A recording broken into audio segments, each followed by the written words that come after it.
You can't see it because it's in the screen of my camera. I'm using my camera, my laptop's being used, or my iPad's being used on the other car.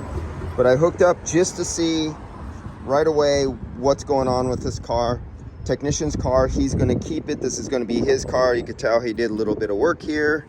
I see EGR there. I see a brand new oxygen sensor down there.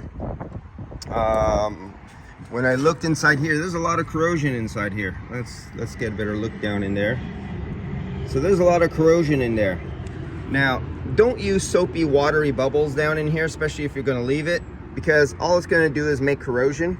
Another thing that makes corrosion, if the valve stem is leaking, look there's no oil there, but if the valve stem is leaking and refrigerant comes out there and you're in a moist environment, humidity or any water got in, the refrigerant mixes with the water, and with a case of 134, instead of hydrochloric acid like R12 used to make, it's hydrofluoric acid with 134.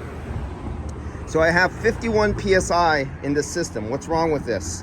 It's 71 degrees outside. This car has been sitting here baking in the sun and it's like 120 degrees inside. 51 PSI, we know we have a problem. I'm gonna keep looking on in this. It's a technician's car and I see a whole lot of oil buildup on top of that receiver down there.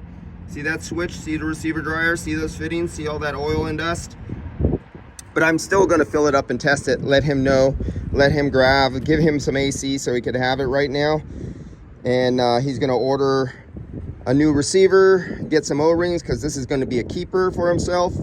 And maybe a new switch right there and just get that taken care of. And I'm gonna look for more problems right now by completely recovering the refrigerant, filling it back up, operating it with UV dye, go over it with ultrasonic, go over it with the refrigerant leak detector, change out the valve cores, and see how it's doing, because this is going to be a keeper.